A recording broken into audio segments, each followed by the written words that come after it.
Okay, hi, good afternoon, everyone. I'm here this afternoon with Boyd Cohen from Iomob, very interesting company that we're going to find more about now.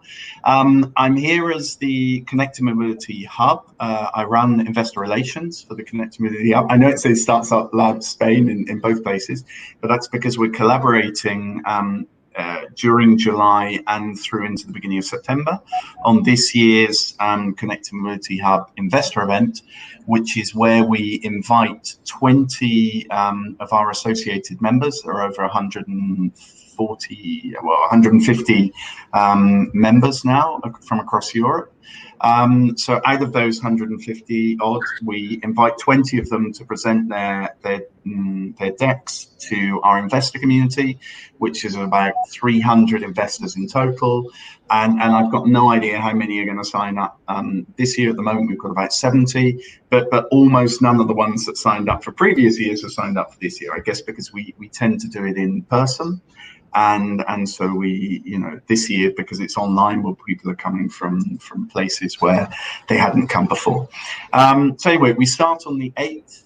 We have a pitching session by logistics, I believe. Then we do the 15th, 22nd, and 29th of different sub-verticals. And then we do a networking session, again, also online at the beginning of September. And the idea is there's investor-investor networking, and then there's investor-startup networking and one-to-one meetings with an idea to sort of close down rounds that are being discussed during the summer. Let's see if that works. We're all here to try and raise money and support the ecosystem.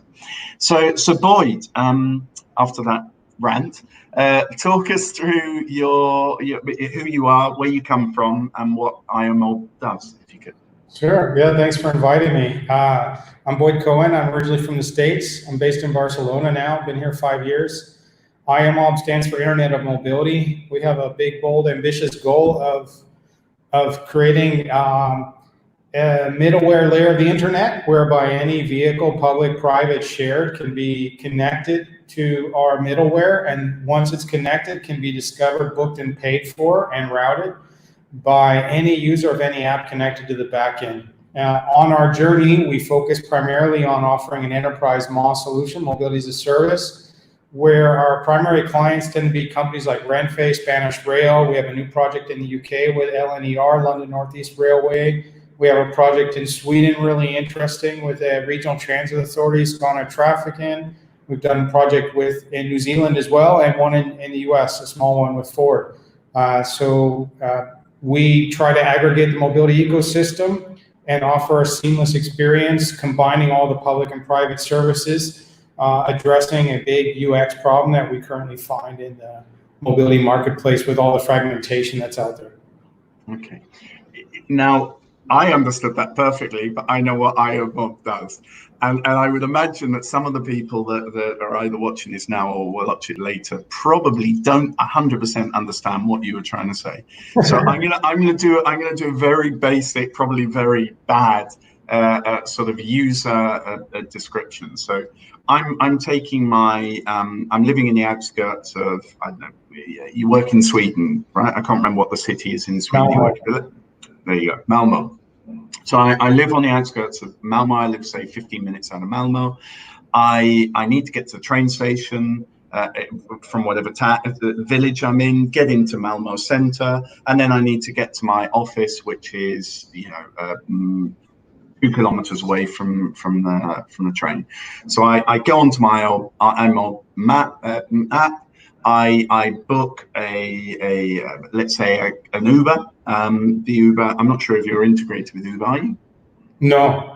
Okay, but there you go. Well, they should be integrated with you, because then this example would work perfectly.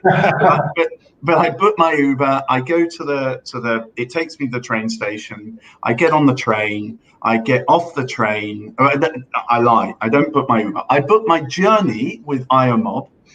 That journey books me an Uber that takes me to the train station, also pays for my train ticket into the center of Malmö, and then also has paid for my scooter, as you have behind you, that allows me to go to my office. All of it's been done within one app. all the payments have been done within one app, and you've also chosen the most the optimal route, or the optimal combination of mobility solutions to take me from origin to destination. Is that correct? That is correct. There's a few things I'd like to refine from that narrative, which is, first of all, the seamless journey door to door is what you're referring to, that you can go between anywhere and anywhere and access all the mobility services. One thing is, we don't choose your optimal journey for you. We let you choose. We have different filters. You can choose fastest, cheapest, greenest. We're working on a new filter around social distance if you want to have a more safe journey with all the different modes. So we let you choose what your preferences are, and then our algorithms generate preferred optimal routes. So we think based on your preferences, you choose the route and you book and pay for them inside the platform. The only other thing I would mention is that you can't download Iomob as an app in the App Store, because we've chosen to deliver all of this technology to our clients, and our clients have apps. So, Renfe has their own app, and all these other clients that I already named have their own apps. And so what we do is integrate all this technology into their existing app. And most of our clients have existing apps for one type of service, like train or bus. What we do is give them their users this seamless journey you just described, but inside an existing app the user already has on their phone, so they don't have to download a new one. Exactly. Okay. Yeah, that was what the white label bit was a very important point. And then why would a user take advantage of this? I mean, how many? Let's take the example of Malmo. I've got absolutely no idea. I've never been to Malmo. I've got no idea how many mobility solutions there are. You tell me, how many different mobility solutions, if not, would I have to contract with, install, and have payment facilities with to do that seamless journey? You're hitting the nail on the head of why people are interested in MOS apps, because the mobility marketplace is extremely fragmented. Cities like Madrid and Barcelona, where a lot of us from the hub are based, have somewhere around 50 or 60 mobility services that each have their own app. So we're talking public transit, rail, different taxi apps, ride-hailing apps, micromobility apps, scooters, bikes, moped sharing. Each of them have their own app. Each of them require you to download and onboard and put your credit card in. And the problem is, even talking about Madrid and Barcelona is really funny, because you think, okay, well, you're in Spain, so it's not that big of a deal. If you travel between Madrid and Barcelona, surely almost every app you have in Barcelona is useful in Madrid, but that's totally not true. There's like 2 apps that are useful in both cities. All the rest of those 50 or 60 are not. There's not one scooter company. There are 22 scooter companies that offer scooter sharing, or did before COVID, in Madrid. Each had their own app. Not one of them was operational in Barcelona. So you think, oh yeah, I'm in Madrid, I've got 15 of these here, I'll find my services there. That's not true. So it's an incredibly fragmented market. It's crazy at a continental level. So the big ones in Asia are not even existing in Europe.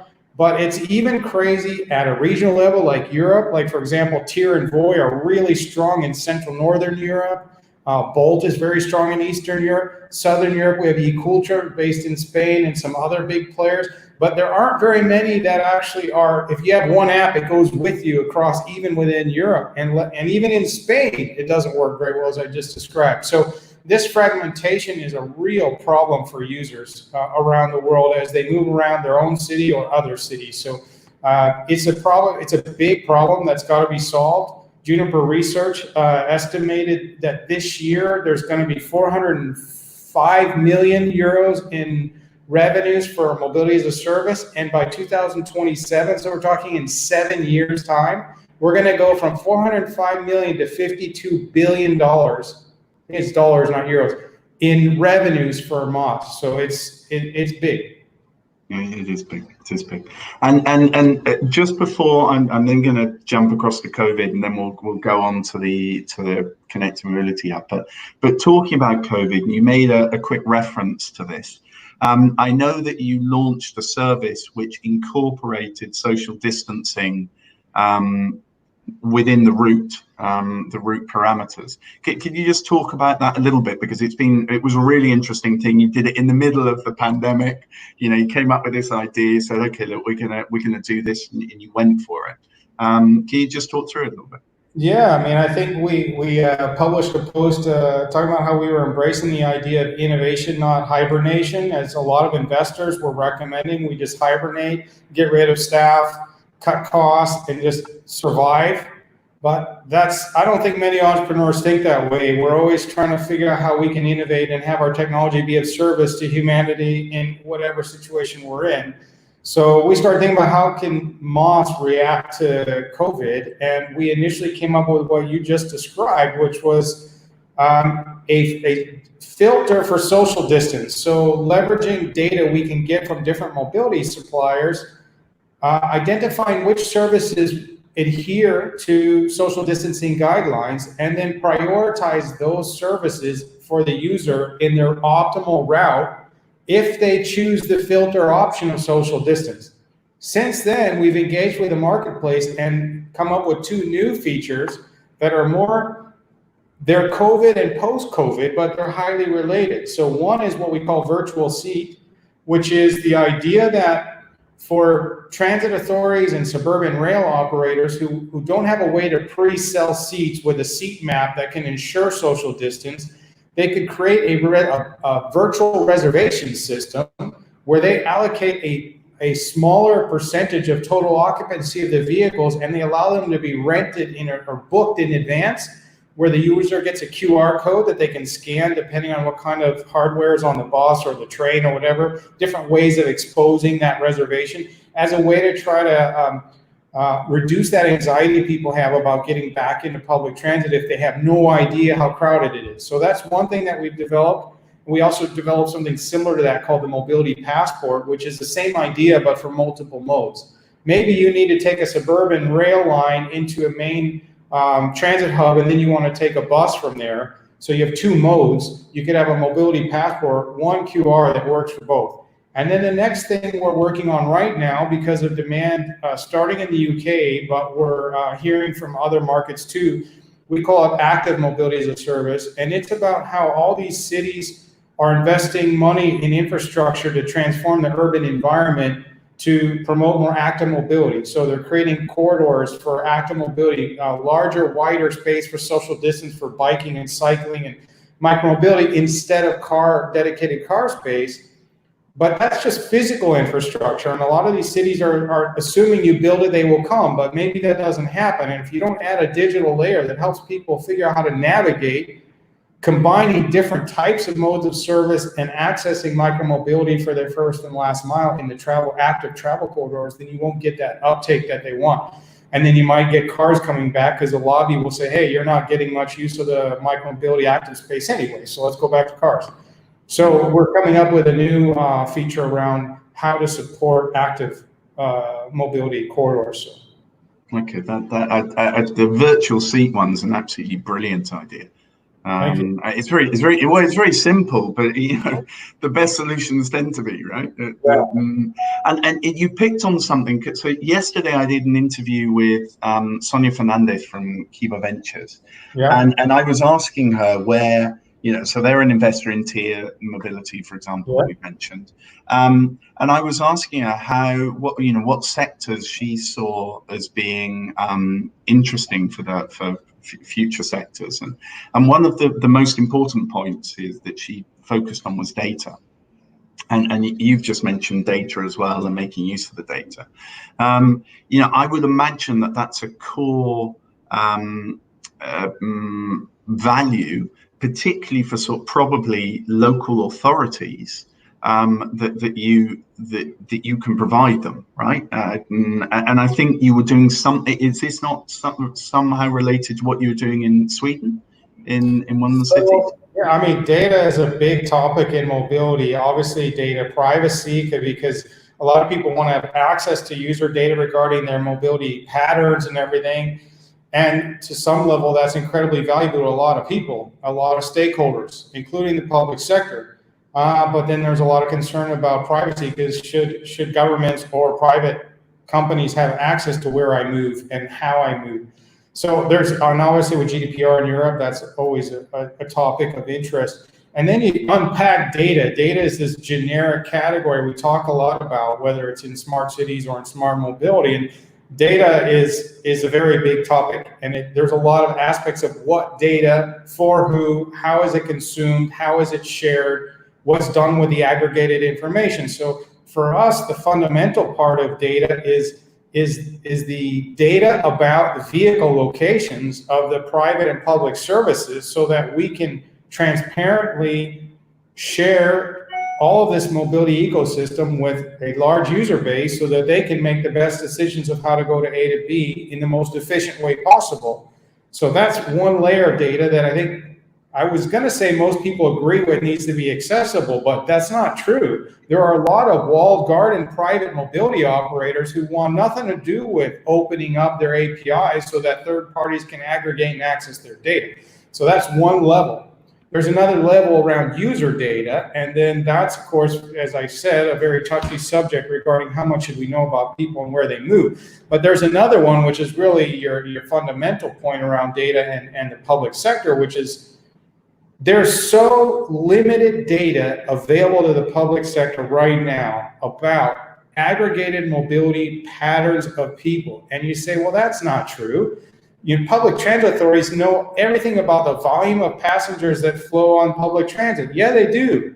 Do they know how they got to public transit? Do they know if they used micromobility to get there or not? Do they know how many times people use an aggregation platform and they choose not to take public transit? And if they chose not to, what were the alternative options available to them? Do they know where there are gaps in the market? Because when people do searches for public service, they don't find anything meaningful, and they have to make 3 mode transfers to get to their destination instead of booking a taxi or something else. There's so much data that the cities don't have. They don't have, we have this really cool heat map that our algorithms team has developed. I've never seen anyone do this before. You can put a point on a map, and the heat map will show how many parts of the map can you reach within 30 minutes using multiple modes. Because we're an aggregated open mobility marketplace, we have scooters, bikes, public transit, suburban rail, we have it all, right? So that means we can actually, our algorithms can in real time calculate how long would it take, what's the fastest the user could get from this point to any other point on the map using any combination of service that's available in the city. That kind of data is incredibly valuable to the public sector, so they can think about how to make investments in public transit infrastructure. That kind of data, in my opinion, I think aggregators and MOS players like Iomob should by law be required to report that kind of aggregated, anonymized data to public transit authorities. That should be our license to operate MOS in the community. And guess what else I think? I think private services like scooter companies should be by law obligated to open their APIs, not their user data. Open their APIs so that any aggregator that meets some criteria can include their services in seamless multimodal journeys, and that should be their license to operate. So I think we have some room to go in making data available in ways that make mobility more efficient in cities. No, I agree with that completely, and particularly in the current situation of greater public infrastructure spending and how to spend that in an optimal way. At the end of the day, the better we spend every euro, every dollar of taxpayers' money, the better it is for society generally. Apart from you get a better return on your cash, you're doing it in a better way for people's future use, rather than basing it on assumptions which aren't perhaps isn't really the best way of doing things in a world of data and big data and machine learning and all the rest of it. Agreed. Okay, all right. Let's jump on then to the hub. So just talk us through why in the beginning. So as I was saying at the very beginning, the Connect to Mobilities Hub is an association that we set up over 4 years ago now. It sort of came out of the idea of getting together a series of companies to be invested in. Funnily enough, there were two people. I spoke to one of them last week that were the catalyst for this. One of them was Scott Lyons from Ford, because I asked him how many people to go to an event in southern Spain, how many decent quality smart mobility or connected mobility at the time we called them startups would he need to be present at the same day, and he said 5, and then a French girl from Astor Capital said 10, and so we said, okay, well, how do we get together 5-10 startups, and that was where the association sort of formed. But why did you join? That explains why we set it up, and then we've gone from there to the open innovation and the networking and the communication and all the rest of it. But why did you join as Iomob? Yeah, I mean, I remember reading something about the hub and going to the website, seeing the different startups that were part of the hub and the investors that have attended prior events.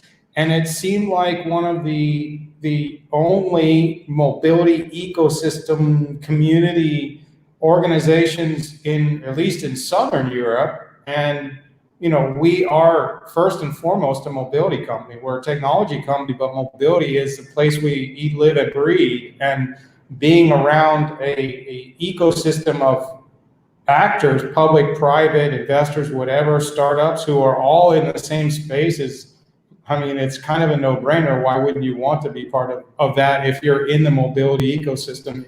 And we're in Southern Europe, and this is a very your strong emphasis has been historically in Southern Europe. So good fit for us. Okay, well, that's cool. Yeah, good to hear, because that's what we think, but it's often not the same. We're gonna, before I continue with that, I'm just going to jump to a question. So I'm going to put it up here on. You might have seen it already on this thing, but if you could, it's not really a question; it's more of a comment. But just give us your thoughts on.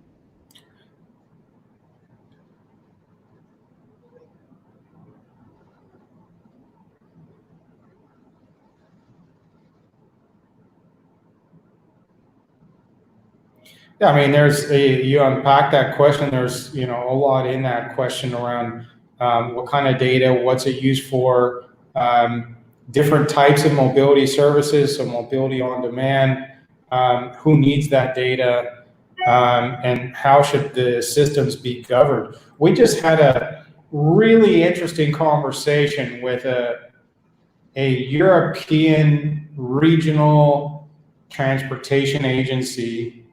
Largely the conversation was in line with what are we doing in Sweden, which is a really cool project. And this ties to this point. So the project we're doing in Sweden is we're aggregating the ecosystem of public and private services, like we've discussed. We use our algorithms. The public sector in Sweden has now embraced this new ticketing standard for mobile-based ticketing and payment called Bob. We integrate that. We offer this via an SDK, which is like a widget that gets plugged and played inside the Transit Authority's app. They're called Skåne Trafiken. We just announced, by the way, you mentioned Tier. We just announced yesterday, Tier and Voi are the first micromobility operators integrated into our micromobility bundle, but there are others coming. And we offer that to the city, but the city and Iomob agreed that we embrace an open MOS marketplace. So that means that private operators of MOS platforms should be able to also offer MOS experiences in their region. So it shouldn't be a walled garden monopoly owned and operated only by the Public Transit Authority. So what we're doing there is also making this available, this SDK that gets plugged in to other MOS organizations. In Spain, we're talking to one, and around the world, we're talking to a couple who are interested in consuming that data so they can offer MOS. And then we can offer it to universities and other organizations. But the governance layer in all this is interesting because this is what we advocate for in this open MOS model, which is that the local or regional transit authority should be able to impose some rules of the game of how MOS operators can play and how mobility services can operate and where their vehicles need to be parked. And all those rules can be baked into our core technology, which means if it's baked into ours, it becomes baked into anyone else who operates a MOS platform in that ecosystem. So we're allowing the transit authority to have primary governance of the ecosystem. And we are actually going to collaborate in the Sweden example with their innovation department to build some software tools so they can dynamically modify some of these rules of the game, including to the benefit of the private sector mobility ecosystem. So let me give you two quick examples. So if a city normally allows 1,000 vehicles to circulate for taxis and ride hailing on a normal day, they don't want more than 1,000 on any given day.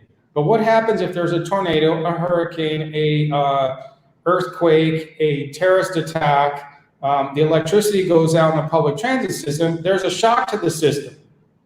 And maybe that shock to the system leads to an urgent need to get people out of danger. And that might mean, why should we keep this 1,000 vehicle limit? Why can't we let any legally operating taxi or ride hailing vehicle take people to safety no matter where they are, whether they're currently live or not? Let's make them live. So the model is, we can enable it with one click that they could automatically expose the 8,000 vehicles that are licensed to operate in that city. And those vehicles would then be instantaneously viewable, discoverable, bookable, and payable in any of the MOS apps that are connected to the platform. I have other examples like that around using it, the system for things like subsidizing alternative private services to public transit when public transit is down, or when there's not enough demand for sending a bus all the way 30 kilometers, so use private. Those are examples where you could dynamically manipulate the ecosystem, but in ways that benefit the private sector by giving them new business opportunities. So my point is, I think the governance, this is our view, that we should empower regional transit authorities and governments with the technologies and tools to govern an open mobility marketplace, that they should have the right to offer their own MOS experience to sell first and last mile to public transit, but that it should not be a monopolized walled garden, that instead there should be an open marketplace, and any company that wants to adhere to the rules of the game from the public sector should be given the right to operate, and that includes being given easy access to sell public transit ticketing inside their platform. And if I said before that companies like Iomob should have to give our data to public transit authorities, and private operators should be required to connect, open their data for aggregation, public sector should be required to open ticketing to third-party private aggregators, so that you have an open MOS marketplace and you don't monopolize it.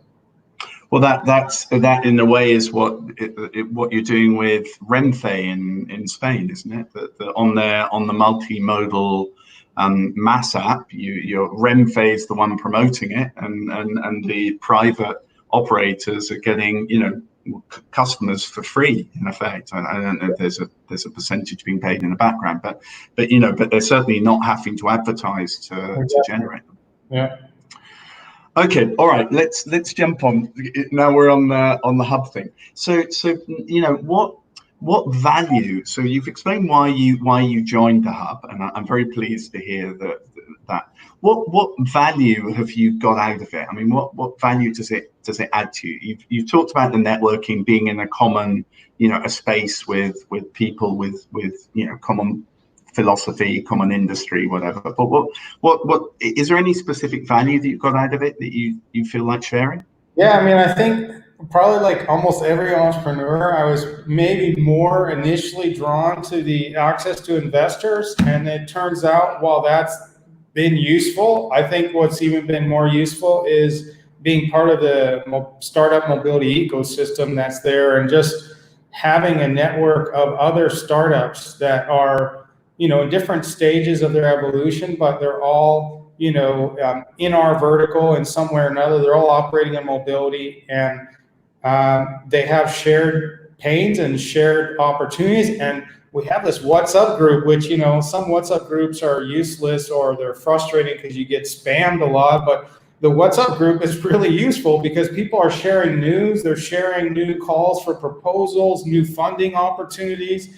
And it's a community that seems to not be very selfish in terms of when there's new calls for solutions, and maybe you have a solution that can respond to that call, you might be smart to not share it with the community so that there's fewer competitors. But that's not how the Connected Mobility Hub ecosystem seems to work. Everyone seems to be kind of in it to help the whole community grow. And probably if someone else gets it, you weren't going to get it anyway, and so it's okay. It's and what goes around comes around. If you don't get it this time, maybe someone shares something you'll get.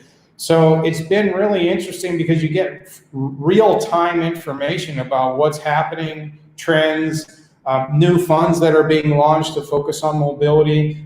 We share news about each other, about our successes, and then we amplify that news in social media and everything. So it feels like a virtuous circle of support amongst the ecosystem. And of course, you and Sergio and other people from the hub do a good job of creating the glue for the community and then hosting all these events, webinars and some in-person events. We collaborated on an event in Barcelona when we were being innovative, and right when COVID came and we didn't have our 4 years from now, and we created our own little mobility event in Barcelona. So yeah, it's a good community for sure.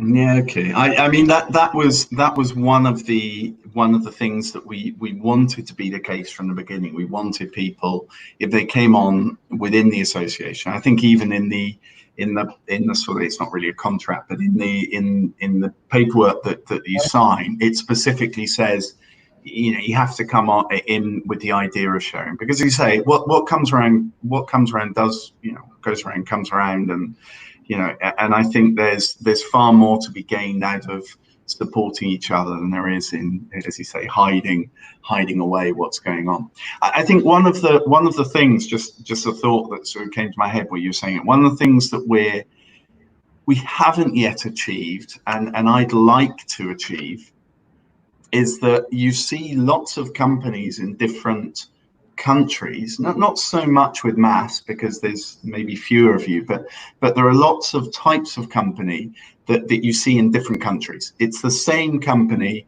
replicated in a different country, and I haven't yet seen much collaboration between those companies, because I think there's an opportunity there for mergers, for if not mergers, for joint ventures, for sharing customers. And I haven't, that I know of, no companies have actually done that, and I think that's something that we're missing. I don't quite know how to get it, because there's a lot of personality in startups and startup founders, but I do think there's an opportunity there. I will say that we have had an ongoing dialogue about a collaboration with someone in our space that's in the ecosystem. The nice thing about Iomob in that regard is that we are B2B, and a lot of the players in Moss are B2C. And because we offer a middleware solution that can be offered to B2C Moss players, we're having conversations with B2C Moss players about they could basically license our backend algorithms and our integrations and our full experience, and then have a real quick deployment in a new market where they're not present and they don't have all the integrations and they don't have the algorithms. So we are having good conversations. I think it's easier to discuss collaborations when you're not targeting the same customer base with a similar solution. And in our case, because we're not going for the end user, it makes it easier for us to collaborate with companies that are targeting the end user. Yeah. But still, if you're only focused on that, startups should be global. They should be looking to be global from day one, right? But lots of them, the reality of the situation is that they're not, and they focus on their local market or their national market. And so it'd be nice to see, I don't know, a French sustainable mobility company with, I don't know, let's say Decathlon as a client, or Leroy Merlin as a client that's in multiple countries, working with, hey, look, guys, you're in Italy. Well, look, I've got this customer. Let's put together a solution for them, rather than reinvent the wheel in different geographies. Let's try and collaborate. But I'm glad to hear that you're at least an example of where something of that nature is happening. And I guess as time goes on, maybe more of this will happen. It's all trust really to start with, isn't it? But anyway, okay, jumping now on specifically to the investor event. So you were one of the startups at the 2019 investor event. So as you know, but I'll explain to the audience, the investor events to date, what we've done is we've done an afternoon and an evening of investor to investor networking. So the idea is that investors introduce themselves to each other.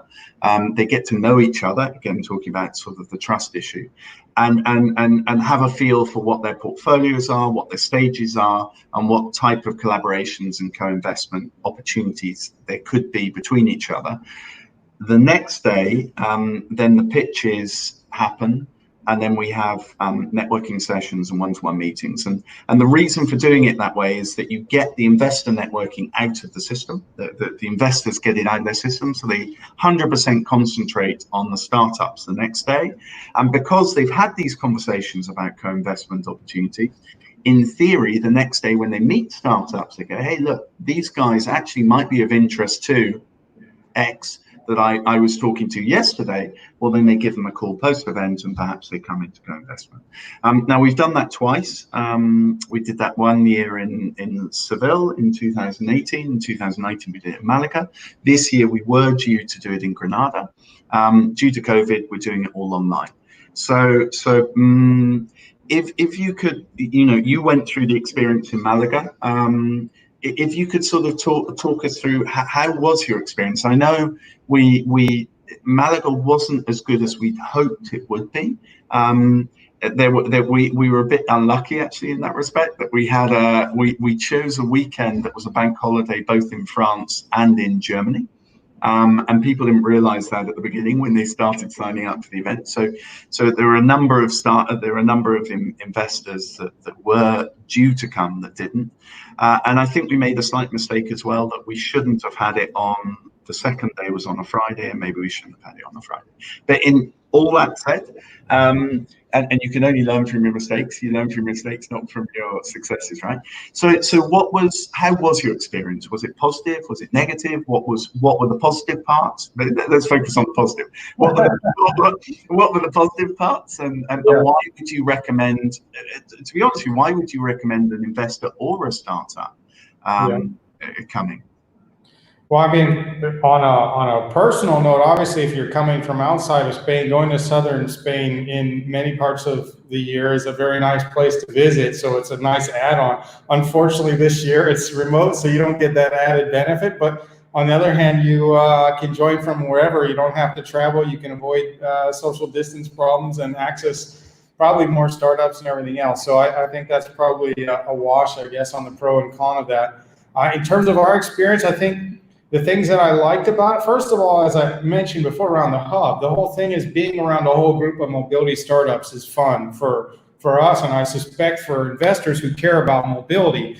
And on that note, for all of you founders who've engaged with enough investors over the last year or two, I bet you found this out, and if you haven't yet, you will. It's really frustrating pitching a mobility company, especially one that's a little more complex, like ours is, to an investor who doesn't get or isn't passionate or focused on mobility in their portfolio. And I say that because it's really hard for them to understand the complexities of our business model, of the ecosystem, how it operates, why is our solution really needed, who the players are. Whereas if I mention, say, Wim and Moss Global to an investor who comes to the event of Connected Mobility Hub, I don't have to explain who Wim and Moss Global are. If you're in mobility, if you've invested in mobility, you understand what Moss is. You understand how hard it is for users to deal with the fragmentation problem. You know that Moss is really big. So basically, if you have a short window to pitch your company to an investor, like you would at an investor event like this, it's so much easier to skip all the introductory stuff and try to help them understand the importance of your business model and go to what makes you different than your competitors and what your particular strategy is and how you're going to grow your business. that's the fun stuff to talk about, rather than repeating the why is the problem, what's the problem you're trying to solve. So I find that incredibly valuable. As a general rule, engaging with investors who are deeply engaged with mobility is way more useful for us. And that was, of course, the case there. I think the other nice thing there is you have a handful of strategic investors, and we're increasingly interested in working more with strategic investors sometimes than VCs. And that's because sometimes they can add more value than a VC. We're talking to some right now they can get us exposure to new clients to grow our business in ways that a normal VC can't. They can help you get more funding sometimes for your follow-on round, but they're less likely usually to be able to help you accelerate the growth of your business, which is what in our stage of our company, we're focused more on getting more clients and growing our user base and everything else. So I think that combination of VCs who get mobility and strategic investors who are deep in mobility and looking for solutions to extend to their market, I think is a really valuable thing. And then again, I'll reiterate that being around other founders who are also in mobility and engaging with them in the interim, not just with investors, and hearing their pitches as well. You sometimes get ideas for your own pitch, how to prove your own. And also just, being appreciative of all the founders around Southern Europe that are trying to tackle mobility challenges in innovative ways. So those would be the key takeaways for me. Okay, fantastic. I mean, that's really good to hear as well, because I do remember from the first investor event we did, we had about, I think there were 55 different funds or something. And I very clearly remember a conversation about one of the specific startups, and there were two financial investors and myself, and they were saying, yeah, but I don't know if the OEMs will find that interesting or not. And I turned around, there was a guy from Renault standing right behind me that had come from Paris, and I tapped him on the shoulder and said, look, would you mind joining this conversation, because I think it'd be really interesting to the guys to hear your feedback. And he gave them feedback. He said, no, we were actually really interested in it. And as a result of that conversation, I think two of them actually ended up investing, because it just cleared up their concerns. I mean, they took time. Of course, it wasn't immediate. But it helped accelerate. Yeah, it's certainly because it's validation on a commercial and strategic level that with a depth of understanding that a financial VC is just not going to have, because it's not their day-to-day. It doesn't matter how intelligent they are. It's not something that they do day in, day out, year after year. And for a strategic industrial investor, it is. All right, so I'll jump to the last question, because we've gone to around 42 minutes now. So this one's for you really, and for me to learn from it, and maybe if any investor sees this, for them to learn. So, what right now for Iomob would be your perfect investor? You spoke about strategic investors, and maybe it's a strategic investor. If so, of what kind? But who would be your perfect investor, and why? Well, yeah. I mean, certainly I've thought about that a lot, and I've engaged with a lot of investors over the last couple of years. So I think it's an investor that brings smart money. I mean, that's an overused term, but we really do value. A lot of young entrepreneurs think that money is money, and money is not money. 120 euro is different than 20 euros. If it comes from you're deep in mobility, or it comes from somebody I just run on the street who wants to invest 20 euro, which one's more useful to me? Obviously, your money is. Why? Because you're tapped into a whole ecosystem who can help me with investment, who understands my business, who might make connections to me to a partner. So as a general, smart money, and for us, what I mean smart money for Iomob is someone who gets Moss, someone who has a strategic interest in Moss, and someone who can help us scale our business, not just from an advisory perspective on a board meeting once every 3 months, but somebody who can actually, I don't mean we need them to dive deep and have somebody assigned to work with us 10 hours a week, but it's someone who has an organization who has a vested interest in our success beyond the return on investment, that they believe they'll get more return on their investment by helping us succeed and get traction because there's synergy between us getting growing and something else of theirs growing. It could be a VC, but it would be a VC that has a portfolio where they see value in having Iomob as part of it. We brought up Tier a few times. There's a lot of companies that VCs that have invested in Tier. We're partnered with Tier. So that's an example of a VC that has a portfolio of micromobility operators or other organizations that go to the point you made earlier about the value of startups collaborating if they want to be global. Well, we have very big global ambitions. We're going to need to partner with the whole mobility ecosystem. So it could be a VC with a very strong vertical focus on mobility and a lot of their portfolio companies where there's synergy between us and them. And so the VC would help ensure that synergy is achieved. Or a strategic VC who has a direct business relationship to what we do and can help us extend our reach and get access to new customers, public or private. That would be primarily our sweet spot. And I think, a lot of startup founders feel this way, but, we've been raising money for a while off and on for a couple of years now. And it would be great to have someone who, if things keep going well, would be a follow-on investor as well. Not just help connect us to follow-on money, but actually want to lead or at least participate in another round in an active way so that it can alleviate some of the time I spend as CEO of Iomob fundraising so I can spend more of my time executing, which is what the investors want us to do anyway. Yeah, well, that's what founders want to do. All the shareholders want to happen really on a daily basis. Yeah. Okay, cool. Well, thank you very much, Boyd. I think that's been really useful. I've loved the stuff you say about the hub. So I want them to cut them up and post just those comments, because otherwise it's going to get lost in the 46 minutes that we've been talking. But thank you very much. That was really useful. I think startup founders will find it very useful. I think investors, if they're not interested in Iomob and they are interested in mass, then they should certainly talk to you, because as I say, I mean, the kind of thing you're doing, I think is huge potential, huge potential. It's almost unlimited.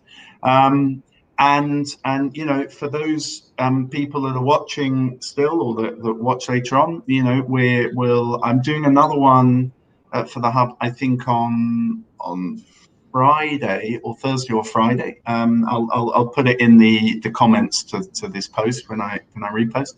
And I definitely got one with Enzo from Homey Hub that was also at the investor event last year for him to give us his feedback as well on terms of hub. And then we're here on the 8th, 15th, 22nd and 29th of July at 12 o'clock CET to do the pitching sessions, which hopefully people will find, I'm sure they'll find interesting. There's some really good startups. We've got to sort out your one. I've got Andrea on my and Bear on my back. You've got two allies there that are chasing me, and I just haven't had time to have a look at it. But thank you very much for the moment, and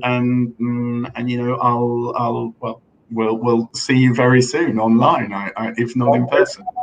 Thanks. Cheers. See you, Boyd. Bye bye.